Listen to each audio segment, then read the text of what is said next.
This is the Detroit Sports Podcast Network.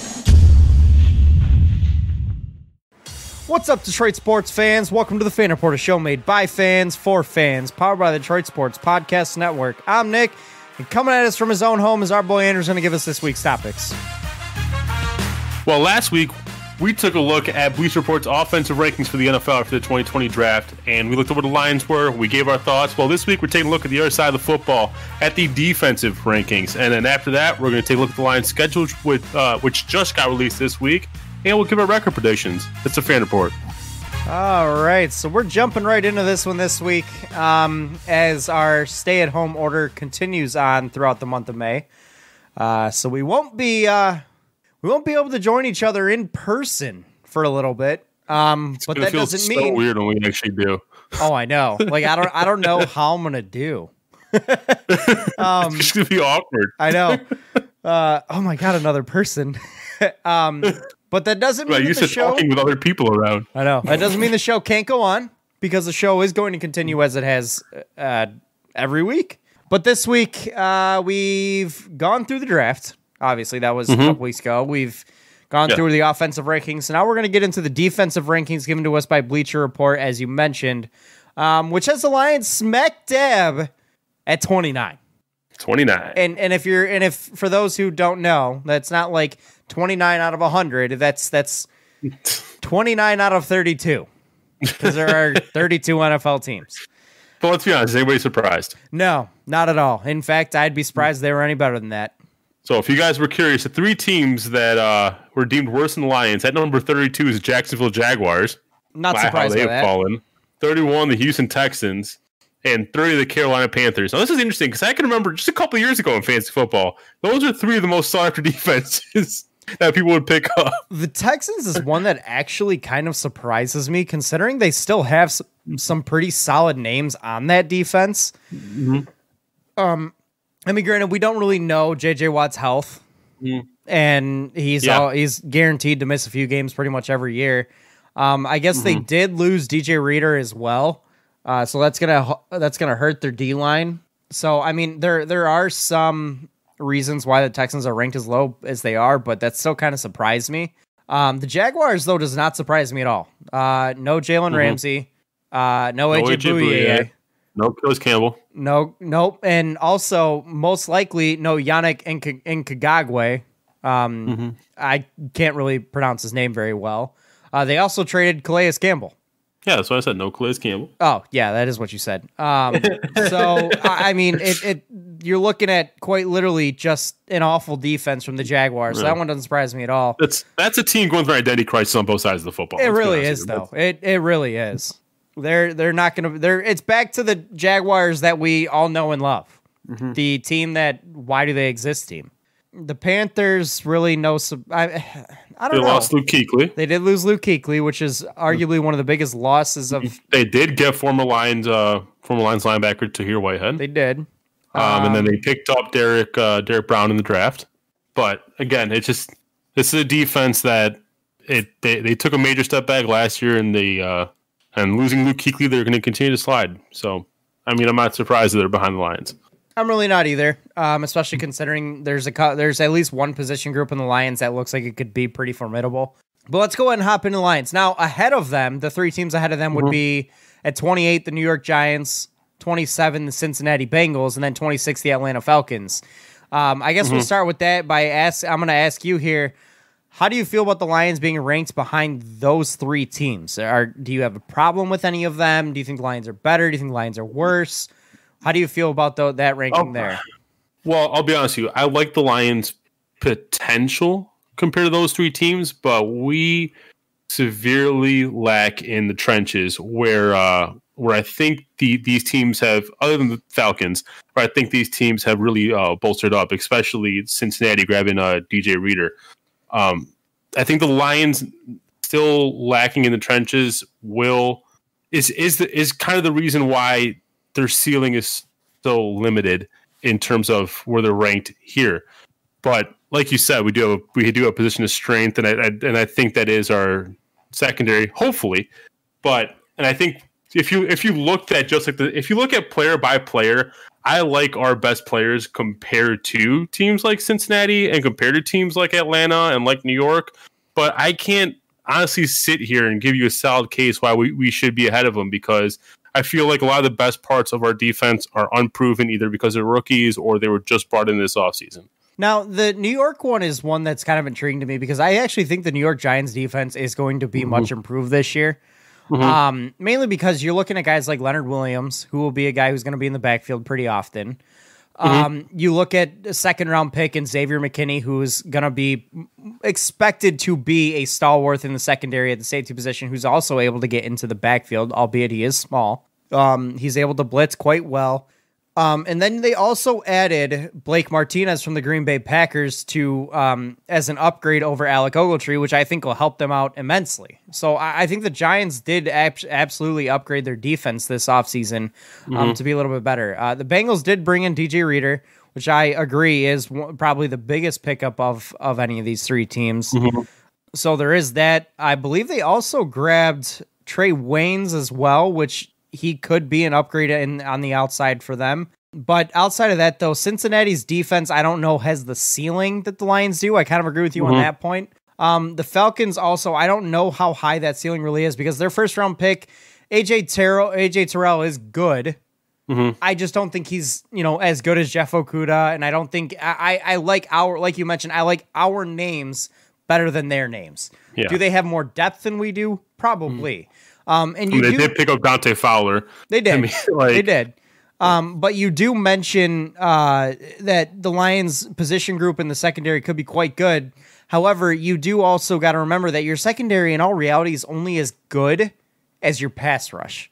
Because the longer those guys are forced to be in coverage, the more opportunity for the wide receiver to break away. So if our pass rush... your ceiling is limited with by not having that interior line. Right. And that's probably why the Lions are ranked as far back as 29. I will say this. I'm coming on the record saying this Lions defense, provided health is a benefactor for us this year. Provided players are able to stay healthy, guys in the secondary, guys along the D line. I think the Lions defense will be better than the 29th ranked defense in the league. Will the run defense be above or better than 25th? Probably not. I still don't expect our run defense to be much improved this season. Maybe a little bit better. But our passing defense, I expect to be quite a bit improved by the end of this year. I don't think the Lions defense on paper is as bad as 29 because, again, just looking at the draft, Jeff Okudah, very solid corner, could be elite. That's your number one. Then you look at True Font. Very solid number two, a guy you can rely on. Then you slide the best nickelback in Justin Coleman over back into his natural position here where he's been so successful before, and you have a secondary that is already, at your cornerback position alone, already could be one of the best in the league. Call me crazy. You could have, one of the best cornerback cores in the league, provided all three of these guys stay healthy and play well. And that's based on talent on paper alone. And I know that's lofty praises, but I actually really like what the Lions have done with that defensive backfield here. And then you've got a couple of safeties that you can rely on. They're not top tier, but they're reliable and they're solid. Yeah. No, I agree 100%. And then they did. I think the only team I could say I'd put them above is the team that's directly above us, the New York Giants. It's the only team you can really make a case that, hey, the Lions could be a better defense than New York Giants. But I mean, at that point, you're nitpicking because it's the difference between 29 and 28. The bottom line here is the Lions defense will probably be lacking this season. It most likely will be. It's not going to be a top tier defense by any means. I do think the run defense is going to be bottom 3 to 5 in the league. They weren't any good last year. I don't think they added anything noteworthy this year. I know there's the Nick Williams signing is something to look at. The Danny Shelton signing is something to look at, but it's not something that's going to really make the run defense formidable like it was when Snacks Harrison was playing at his best here. So I do think the teams are going to be able to run all over us as much as they want. And then our pass rush still is, I still feel like that pass rush is missing that one elite level pass rusher. I mean, we don't have that in Ndamukong Suh that we've seen in the past. We don't have that Yannick Nkagagwe type player that can get into the backfield and wreak havoc play after play. And that's why I so badly wanted the Lions to get Chase Young in the draft, which obviously was never going to happen. It was a pipe dream. But adding a guy of that caliber and play to your defense takes your defense maybe from being one of the worst in the league to possibly into the teens level. Yeah, but that's why I would have liked to see us in the fifth round take a stab at a guy like Bradley and I, because who cares if you grabbed a couple edge rushers? Like it increases the potential of one of them actually becoming something really good. And so I really like God, now I'm blanking on his name from Notre Dame. The pass rusher we got from Notre Dame. I am blanking right now. Julian Okwara. Julian Okwara. Romeo Okwara's brother. Yeah, exactly. I really like him, but again, I would have liked to not have all our eggs in one basket in terms of pass rushers we got from this draft. And also, going back into last season, you have to remember one of the biggest problems with the pass rush last year wasn't personnel. It was schematics. It was scheme. You do have a point there. The scheme of the Lions defense last year was so vomit worthy that you were never going to create havoc in the backfield. You were never going to be able to cause problems for an opposing team's offensive line or their quarterback, because you were only rushing 3 and 4 guys every single play. Yeah. Every play. And it was honestly, as a Lions fan, it was infuriating to watch that. And I don't know how you can look at that, what the Lions were doing last year schematically, and say that that's going to equal success this year. I don't care who you add. And you bring up Bradley and I, which I honestly had the dude pegged as like a 3rd or 4th round guy and available to us in the 5th round. If we got him there, I'd have done a little happy dance. You can never have too much pass rush. In all honesty, rotate guys in and out, keep them fresh, tire out the offensive line, because I guarantee you, your second and third string pass rushers are going to be able to be better than the second and third string offensive linemen that the other team has in front of you. That's just a fact of the matter. You're able to rotate these guys in more, tire out the offensive line, get into the quarterback, ruin his clock, and force him to make some bad throws to allow your what could be a top-tier secondary to make plays. And I would have loved to see the Lions address that pass rush more and gone with that philosophy. But again, it doesn't matter who you have there, how many guys you have in terms of depth able to rush the passer and succeed at it, if you're only rushing 3 and 4 guys every play. You have to blitz in this league. This isn't Pee Wee football anymore. You have to blitz a lot. And I mean a lot, and keep defenses or keep offenses off guard, keep quarterbacks uneasy, get into their head, make them not know where the blitz is coming from on every single down. Otherwise, you'll never be successful as a defensive unit in this league. Yeah, you've spoken like a true defensive coordinator here. I couldn't have said it better myself. Well, I don't claim to be a defensive coordinator, nor will I ever. But that's just personally the way I believe defensive football should be played. It's to draw the analogy to the basketball heads. It's the equivalent of trying to play an inside game in a 3-point shooting league. Is basically what Matt Patricia's been trying to do. Quite literally, he's playing a game that, and honestly, I don't even know if you can. I feel like he's looked at today's game and gone and said, "Oh, everybody passes today, so let's play the pass and pass only. We don't have to blitz in every down because they're going to have 4 and 5 wideouts, so we don't need as many pass rushers." But he's like, it's like he's trying to be the smartest guy in the room and overthinking things to an extreme that's obviously not worked out, and it's hurt the team. Pass only going to help your secondary and help stop the pass. Exactly. Not the other way around. Like it's not like he needs to put out an extra DB so that there's 7 DBs on the field or 6 DBs on the field on every down. That just doesn't work. Yeah. But I want to talk about something real quick, because we've pointed out multiple times already the weakness on the interior line. And I just want to point out, like, the running backs you're going against in this division, in Dalvin Cook and Aaron Jones. Aaron Jones. I mean, in all honesty, he's burned us with his legs more than once. That's true. Like, can you afford to have as little depth as you do have on this interior line going into the season? I don't care who you're facing. I don't care if you have an NFC North that has top tier running backs or not, or a division that doesn't have great running backs. I don't care who you're facing.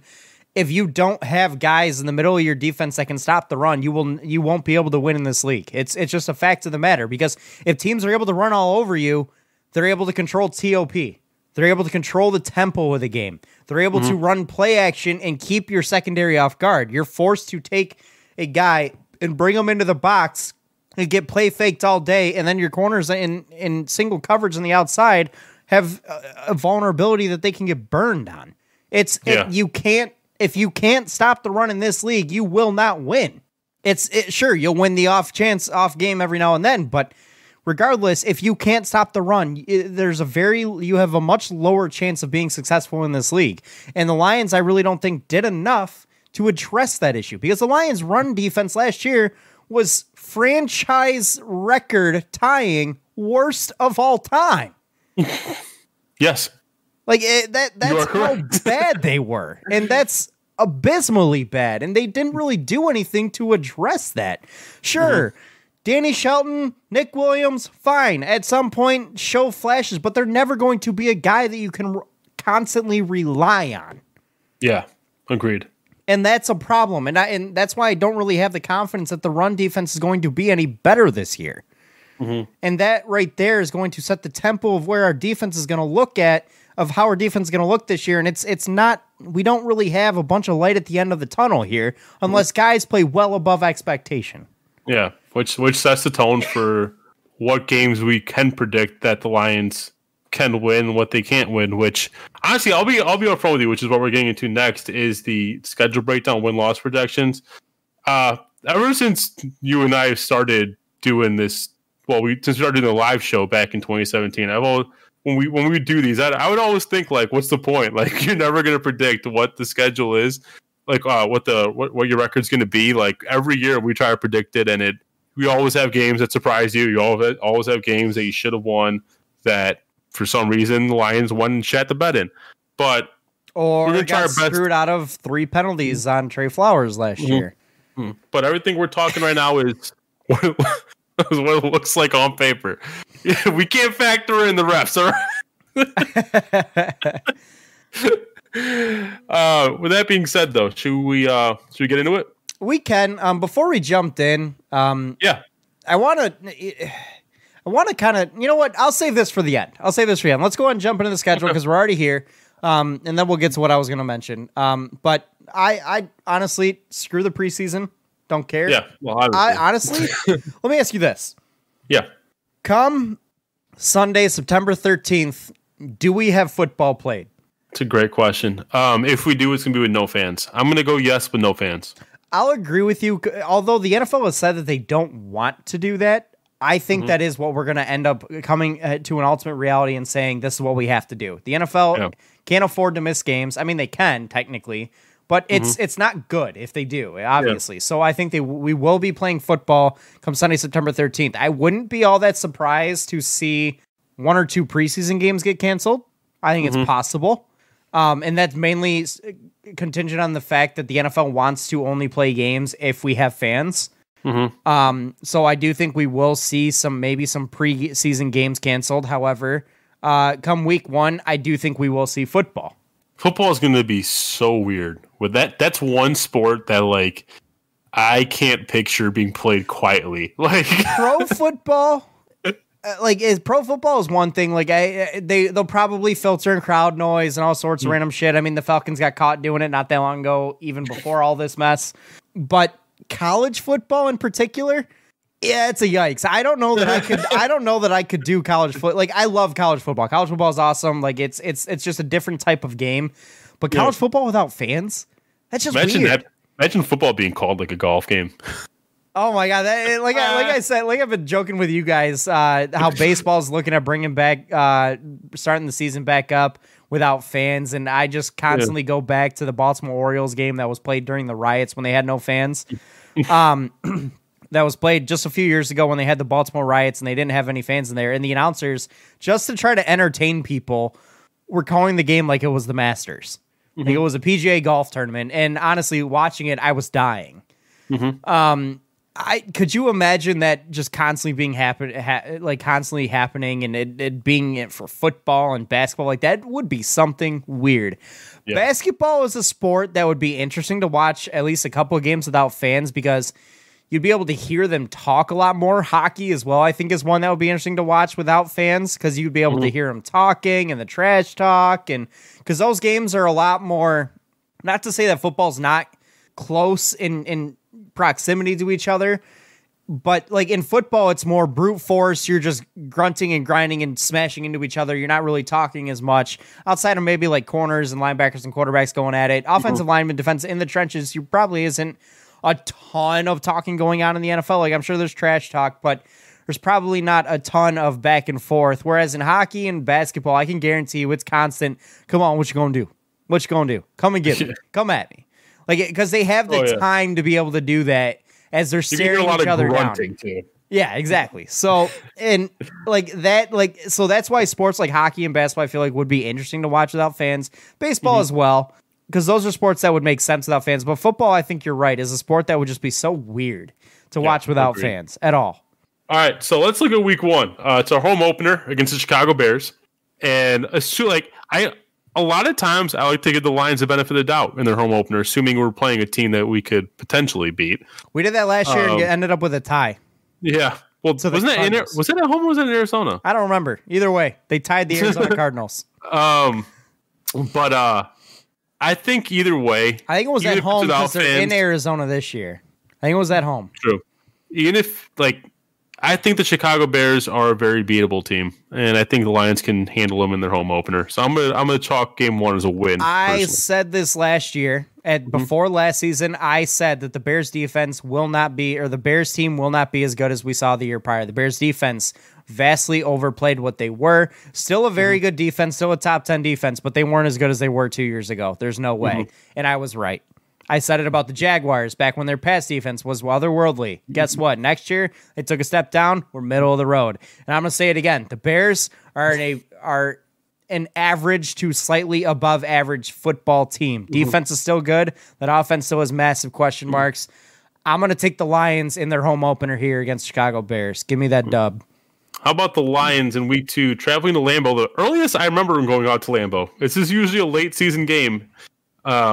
But getting to go out to Lambeau Field when it's still going to be somewhat warm. It should be pretty warm September 20th in Green Bay. Yeah. I'm going to give this an L, though. I think the Lions are going to come off the high, go up, down a little bit here, come off the high of the win at home against Chicago to go to Green Bay and take a loss in Green Bay. I think Aaron Rodgers is going to look for that early season divisional victory here. Still fully healthy Aaron Rodgers as well. I'm going to take the Green Bay Packers with this one.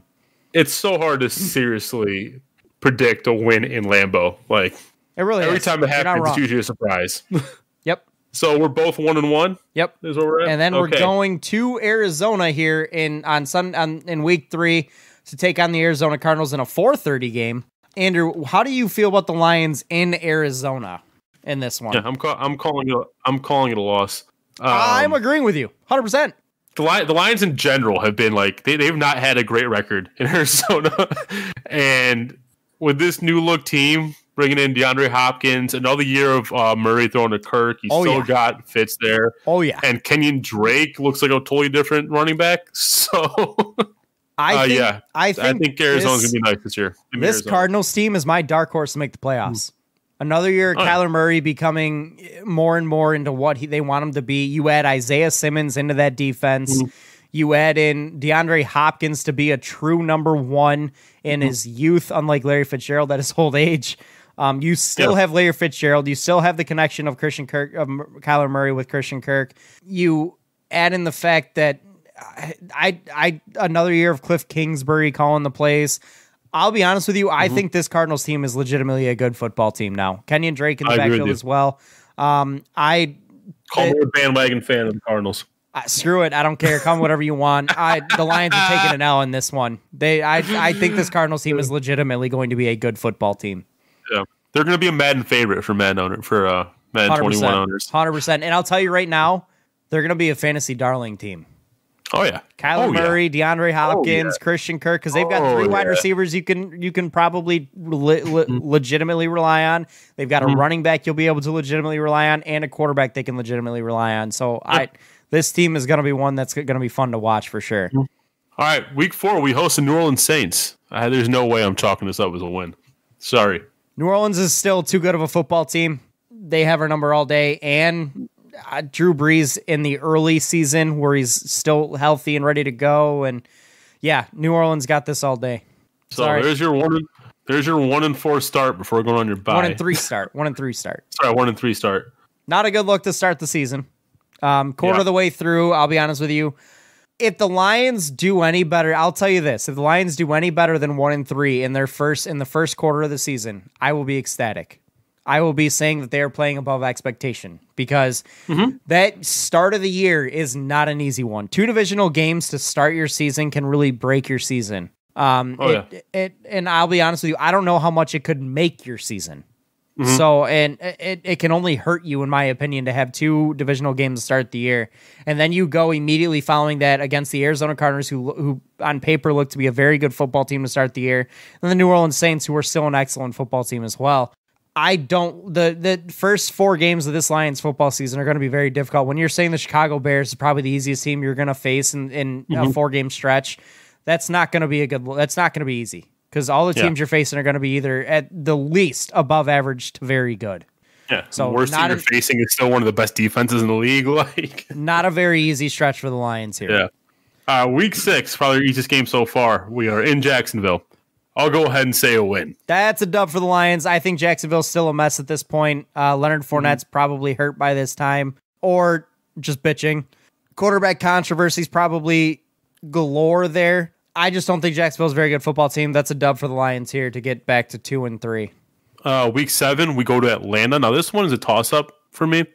I seem to remember us. I don't have the exact record on hand, but I seem to remember us usually playing Atlanta pretty tight every time we play them. Yeah, it came down to a last second where was called down on the goal line. That one. There was that one, the runoff. It wasn't called down on the goal line. It was the runoff play.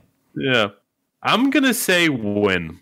I'm chalking this up as a win as well. And this may be a benefit. I think there's 2 games in the Lions schedule that I've given them the benefit of the doubt here, where I think the Lions are an improved football team, and I think they can come out with a win in Atlanta. So I think they're the better of the 2 teams. So back to 500 by week 7? Yep. All right. Now, week 8, you're back at home hosting the Indianapolis Colts, led by Phillip Rivers. I chalk this one up as a loss. And the reason being, I think the Indianapolis Colts are a team that's destined for the playoffs. I still love that Colts defense, and I think their offense is going to be improved this year with Phillip Rivers and with hopefully health at this point for them. I like this Colts team. I think they can do things, make some noise in the AFC, so I'm chalking this up as a loss. This team could be surprising, especially with the running back tandem with Jonathan Taylor and Marlon Mack. And that's how the Lions are going to lose that football game right there. Yeah, exactly. They won't be able to stop the run. I'll agree with you. 3-4, chalk it up as a loss. Week 9, our first game against Minnesota in Minnesota. I'm throwing that up as a loss. 3-5. Lions have never played well in Minnesota, and that's all you need to know. This Minnesota team is still probably the best in the division. I'm taking the Minnesota Vikings on the road as a loss. Yep. All right. Week 10, November 15, we host the Washington Redskins. I'm pretty confident saying we can win this game. This is one of those games where I go into it and say I am confident the Lions can win this one, and I, for some reason, have a feeling that we could end up losing this one. I will chalk this up as a win because I expect kind of like the Redskins game last year? Yes, exactly like the Redskins game last year. The Redskins are just not a very good football team. The quarterback they have is still raw, still young, still inexperienced, and he shows it. And the rest of the Redskins team doesn't really do much to excite me. I just hope the Lions in this situation don't play down to the talent level of the Washington Redskins and they play their game and they play up and get the W that they should have here. So call 4-5? Yep. All right. Next game, I think we can string a couple in a row here. Carolina Panthers at Carolina. I think we can take this team. I think we can take them. They lost Cam Newton. They lost their quarterback. They did get Teddy Bridgewater, who you could say in Cam Newton's state that he's been in. Is it blasphemous to say Teddy Bridgewater could be an improvement? Hell no. Look at how good he was in New Orleans. Granted, he had a really good football team around him, but I chalk this one up as a win as well. I think Carolina Panthers are just not a very good football team, and they're kind of a mess, and they're going to end up going to a little bit of a rebuild here. So I chalk this one up as a W. All right, 5-5. That takes us into Thanksgiving, meaning that we could have a Thanksgiving Day game that Detroit fans can actually be invested in a little bit. Possibly. We host the Houston Texans. I chalk this one up as a loss. And the reason is I think this game will be a shootout, and I think the Houston Texans just have more firepower. I still think that they're without Hopkins? Even without Hopkins, I think the receiving core is still very good with Brandon Cooks, with Will Fuller, Kiki Kuti. I mean, you could basically consider David Johnson part of the receiving core. Exactly. They use him differently. Right, if he's still healthy at that point. I still think this Texans team is still a very good firepower football team, and I think the best player on the field is going to be in a Texans uniform, Deshaun Watson. So I think that team will be able to put points up against the Lions in big ways, and the Lions won't be able to do enough to stop it or keep up with it. So I'll take the Texans in this one. Yep. Then moving on to Week 13 at Soldier Field in December. Matt Patricia again has not beat Chicago, I don't think, in his tenure with the Lions so far. So I'm going to chalk this one up as a loss. You got the elements; it's going to be cold. You have a division rival that Patricia has a terrible record against. And if we're saying they're coming off a loss on Thanksgiving, they could be deflated. I'm gonna call it a loss. This is one that's a really big toss up for me because in terms of the total team, I put the Lions on par with Chicago. And in Chicago, Week 13 in December, that never really bodes well for the Lions. Yeah. I just think that the Chicago Bears might be a dumpster fire by this point because I think the quarterback situation will be not settled. I think it'll honestly get even worse as the season goes on because I don't believe in either Nick Foles or Mitch Trubisky to be their long-term solution there. So I believe in Foles more than Chase Daniel, though. I do too, but I believe in Matthew Stafford more than all of them combined. True. And if he's healthy, which I hope he is by this point, and that's what I'm basing these games on, I think that he will be. That's what I'm basing these on. So I think that the Lions will be able to go into Chicago in Week 13 and beat the Chicago team here. I think they are the better of the two teams. So I've got 5-7. You have 6-6 because we said they were 5-5 going to Thanksgiving. We both chalked it up as a loss, which is 5-6. Right. And so I got the Bears as a loss here. So it's 5-7. You got. I have 6-6 then. Yes. Yep, 6-6. All right. Now hosting Green Bay, Week 14. I'm gonna let you take this one. It's going to be a little bit of so games are so meaningful at this point for the Lions. This is a big one. It's Green Bay at the end of the season, which normally is in Green Bay in the cold, bitter cold, but it's at home in our stadium.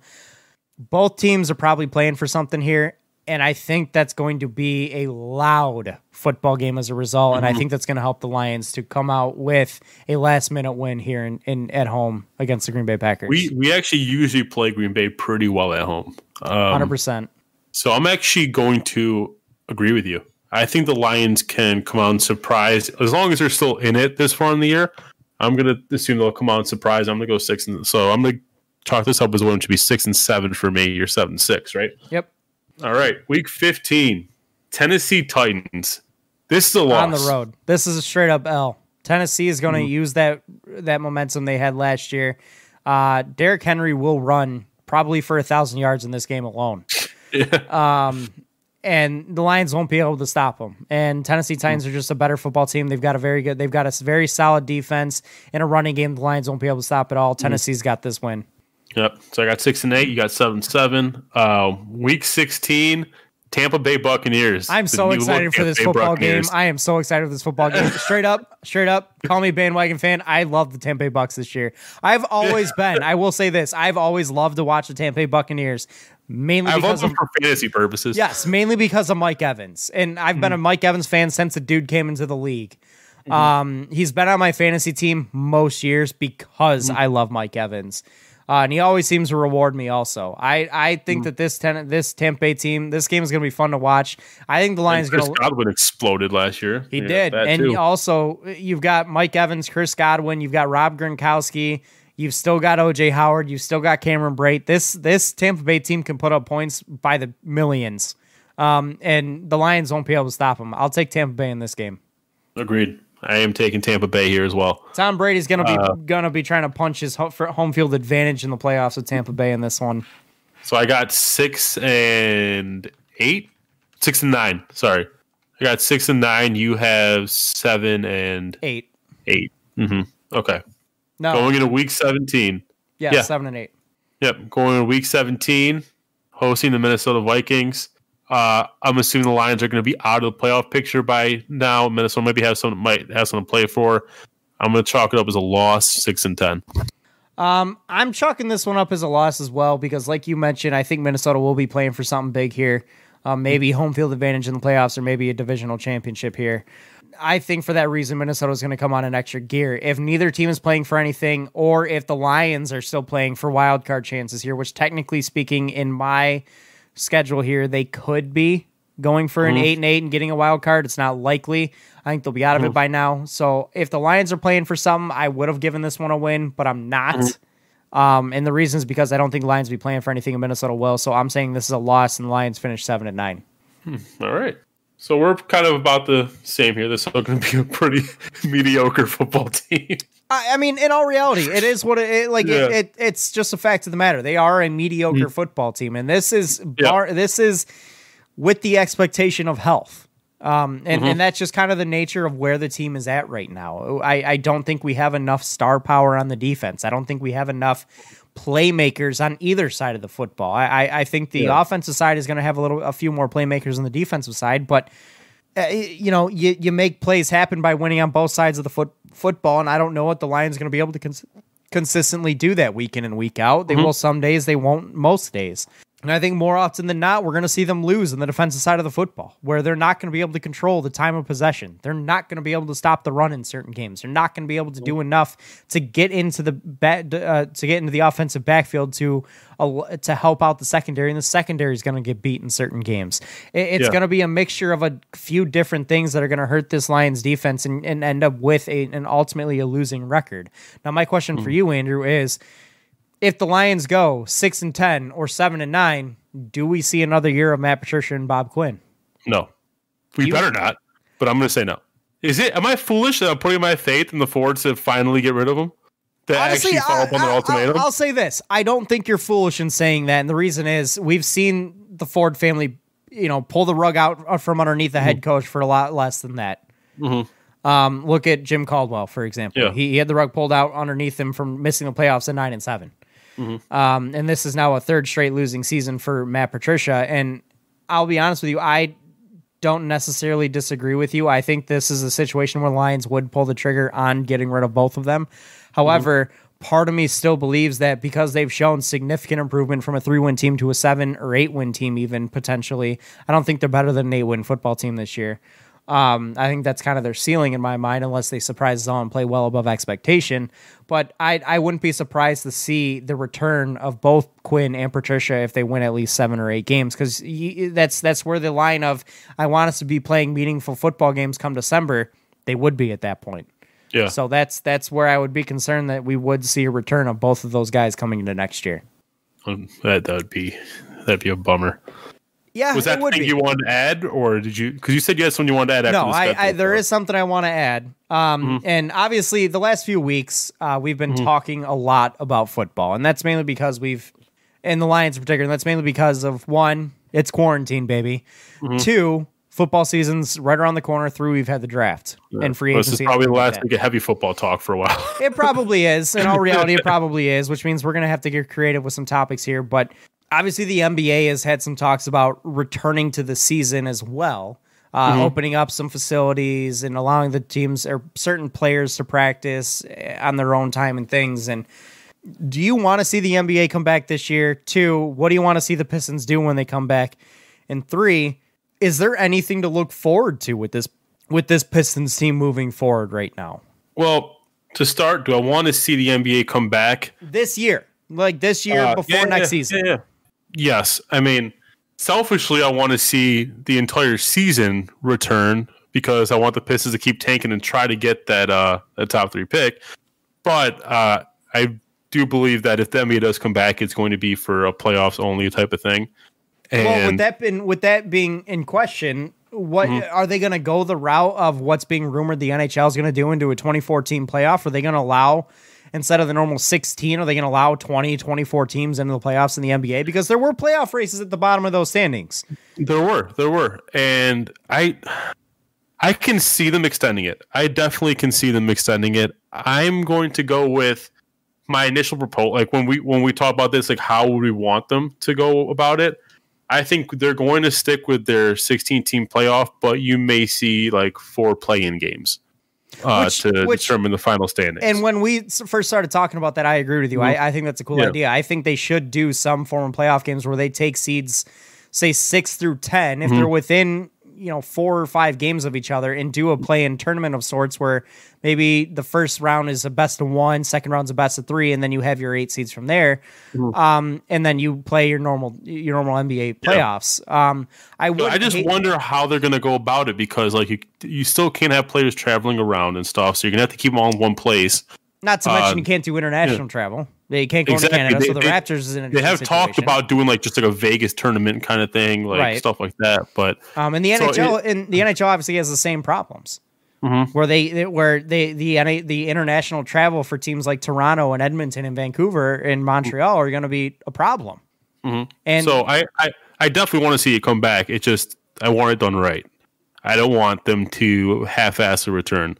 Well, I mean, I don't think anybody would. I don't think it would be if anybody were to half-ass a return, I think it would be the players.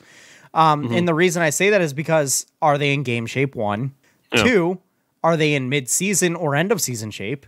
Which obviously they would not be, so they're not playoff ready. And 3, how much care do they have? Like, are they going to get as close to their teammates or close to their opponents as they would have before? Or are they going to play scared? Are they going to be a little bit more fearful of certain things? And are they going to be able to have their heads fully into it as well, with constantly worrying about their families, their own health, their friends, things like that? Are they going to be able to be into it mentally? But they also look like they're itching to come back. Like I've been watching like some Instagram videos and stuff. No, they do.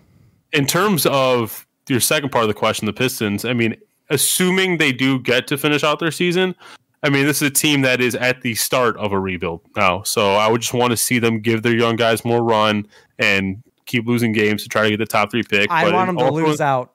Yeah. Also in the future, I mean, just keep investing in young talent, try to gain draft assets, and that's how you're going to build. So, I mean, I don't have any like major expectations for the Pistons because they're not going to be relevant for at least another 2-3 years. Is it allowed for them to just say, no, we don't want to play because of COVID, so can we just forfeit the rest of our games?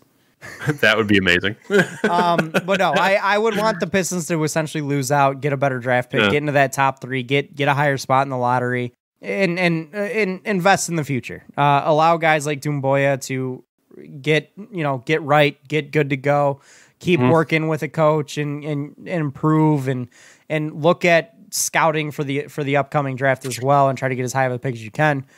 But I don't know what an NBA season or playoff format would look like. I wouldn't be surprised to see, like the NHL is rumored to be looking at, a 24-team playoff where the bottom 6 teams in the NBA would just be, all right, you're in the off season. Bottom 6 teams are now have equal odds to land the top 6 spots in the draft in the draft lottery. It would change up the lottery just like the NHL is looking at doing as well, and basically the bottom 6 That'd teams be interesting if they changed the odds. Exactly. It would be the bottom 6 teams where they do a 24-team tournament, and they've had the bottom 6 teams would have equal odds to land the number 1 overall pick, and obviously maybe you rank it to where the top, the worst team in the league would have no worse the second pick and things like that. You'd obviously put stipulations in, but it gives them equal odds. Yeah. I think that'd be interesting. And then the 24-team playoff would basically look like where your top seeds would have essentially a 2 or 3 round bye. Your first week of the playoffs would be like a best of 3, and then you go into a best of 5 till you get down to 10-ish teams or 12-ish teams. And then you would look at going into the best of 7 series before you ultimately get to the NBA Finals and crown a champion. I wouldn't hate it. I think it'd be fun. I think it'd be a new look. I think it'd be interesting, and I think it would be different. It would obviously be different. I don't know if they would do it in Vegas or if they would do it in wherever, if they would do it in their home stadiums. I wouldn't care. Frankly, I don't think that really matters in my mind at this point. Yeah. As long as they were able to play basketball and do it the right way, and we got a good product on the floor. So, it's definitely something that I think is going to be looked at more and more seriously as things start to ramp up, and obviously the curve continues to flatten, and we start to see the cases go down and things start to reopen. So, and obviously baseball has looked at a return of July, where opening day would be sometime in July, and second or third week of June, we'd see training camp 2.0, and what things would look like there. And obviously the NHL's got their own deals. So I think if the NBA were smart, they'd possibly look at maybe what the NHL's doing here with that 24-team tournament to determine a champion. I think it'd be interesting, and then they would change up their draft lottery for the bottom 6 teams. So yeah, I think it'd be a smart thing to look at. For sure. Anything else to add before we close out here? That's everything I got. All right, so basically, don't expect much from the Lions this year. At best, a 500 football team, in my mind. I don't expect much from my Detroit sports teams this year. You're probably right. In all honesty, you're probably right. But hopefully we see a return to normal soon. Hopefully we see a return to sports. Obviously, we're all dying for it. Hope you guys are all out there staying healthy. I mean, I've never seen people go so crazy over a sports documentary series as I've seen over the last dance. Oh, I know. That's so probably our sports that like this is the only thing we have to grab onto right now. Right. Hope you guys are out there staying healthy and staying, sane. Keep doing what you're doing. Stay safe. Stay home. If you're able to work, just stay safe. Wash your hands. Wash your hands. But best of luck to all you guys out there, and best wishes to all of you. So, Andrew, thank you for joining me, and best wishes to you and your family as well. You too. We will see you guys next week. Thank you for listening. This has been the Fan Reporters. Bye, fans. Cool, fans. And we'll catch you guys next week again. Same time, same place. Same place is. Ish. Thank you guys again.